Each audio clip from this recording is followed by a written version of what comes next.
Good day, Sir Leo Arcayos. I am John Kyle D. Anyura from Section G2D, and I will be explaining about the intact buoyancy and how ship stability will be affected when it is breached. What is intact buoyancy? Intact buoyancy refers to the total volume of the ship above the waterline that contributes to its ability to stay afloat and maintain stability. This includes spaces like cargo holds, ballast tanks, accommodation areas, and void spaces, provided they are watertight and unbreached. Intact buoyancy determines the ship's ability to withstand external forces like waves, winds, and load changes without compromising stability or submerging critical areas. So, ang intact buoyancy, sir, naka-refer siya sa total volume of the ship above the waterline. Ang intact buoyancy makatabang sa nga magstay afloat ang barko o mulutaw ang barko and ma-maintain ang isang stability. So ang intact buoyancy maka-determine po siya sa kakayahan sa barko nga maka-withstand og external forces para ng mga hangin, mga kusog nga hangin, bagyo, or dako nga bawd waves. So, sir. How stability relies on intact buoyancy. Number 1, reserve buoyancy. Intact buoyancy contributes to reserve buoyancy, which is the volume of the ship above the waterline that remains available to support flotation if the ship experiences increased displacements.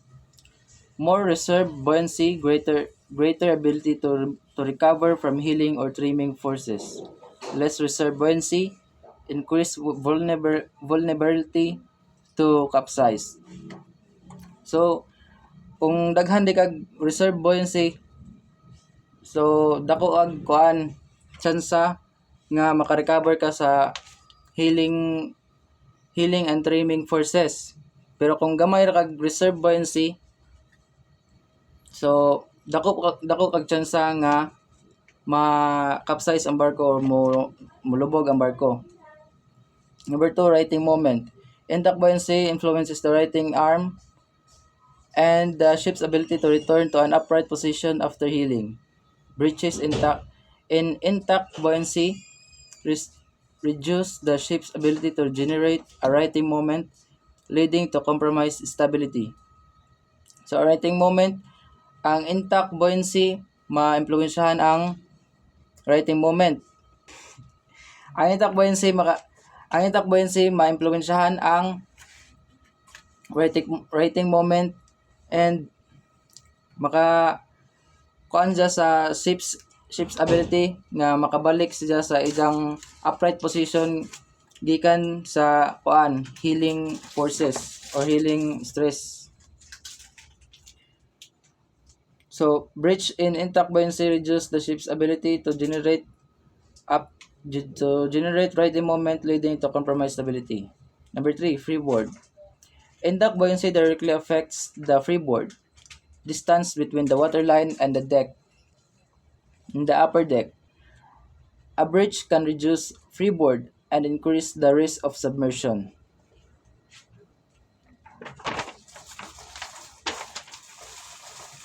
Effects of breach intact buoyancy. When intact buoyancy is breached, the watertight integrity of certain compartments is lost, leading to water ingress. This has significant implications for stability. Number 1, loss of reserve buoyancy. Reduction in the ship's ability to remain afloat. In extreme cases, the ship may sink if the ingress exceeds the remaining buoyant volume. So kung makuhaan siya og reserve buoyant force, so makuhaan po siya tsansa nga mulutang yung barko in extreme cases. So masink yung or maunlod ang barko nimo. So number 2, reduction in freeboard. A reduced freeboard increases the risk of waves overtopping the deck. Further breaches or flooding may occur due to submerged openings or compromised deck areas. So kung ma-breach ang freeboard, normally musod ang ang tubig sa barko. So ma mo result na sa og mo capsize ang barko then mo sink. Shift in center of gravity. Water in grease raises the center of gravity, reduce metacentric height and stability. If gravity moves above the metacenter, the ship becomes unstable and may capsize. Number 4, free surface effect. Flooded compartments create a free surface effect where the shifting water amplifies rolling and reduces stability. The free surface reduces the ship's effective GM, making it more susceptible to capsizing. Change in trim.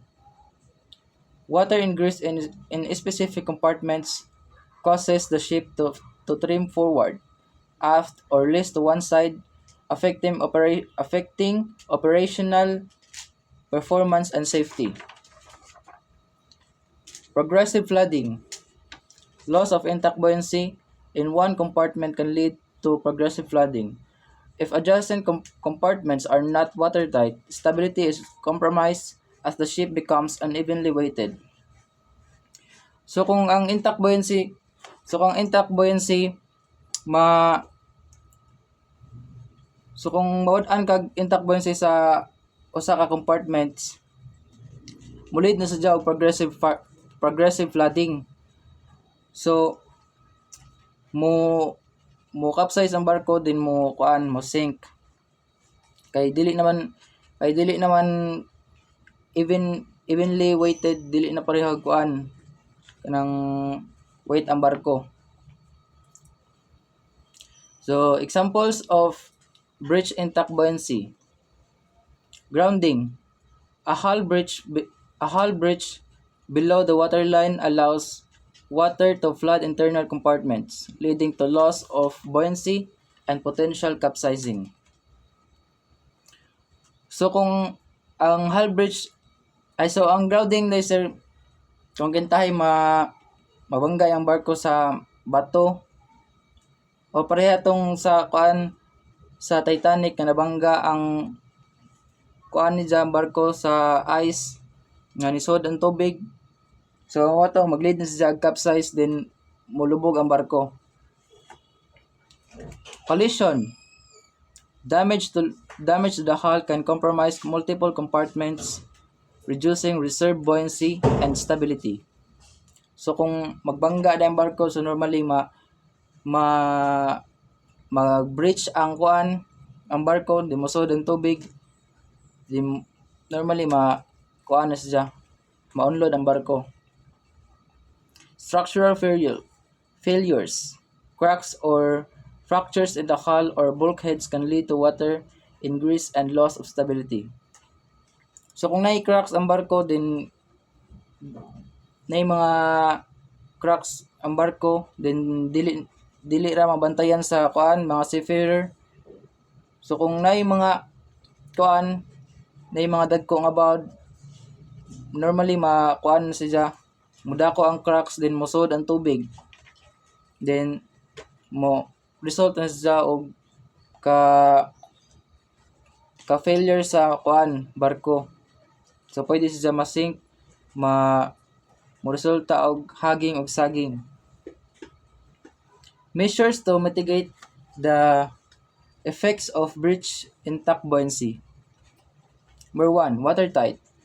Watertight bulkheads and compartments. Limit the spread of flooding and isolated areas. Maintain the ship's stability by containing the breach. 2. Ballasting. Use ballast tanks to counterbalance the effect of flooding. Adjust trim and list to restore stability. Number 3. Damage control measures. Seal breaches using temporary repairs like collision mats and plugs. Deploy pumps to remove water from flooded compartments. 4. Monitoring system. Use onboard system to detect and assess breaches quickly. Initiate countermeasures immediately to prevent escalations. Number 5. Proper loading practices. Ensure ensure weight distribution is optimized to provide maximum stability and reserve buoyancy. Avoid overloading to maintain adequate freeboard. So that's all, sir. Thank you. Thank you.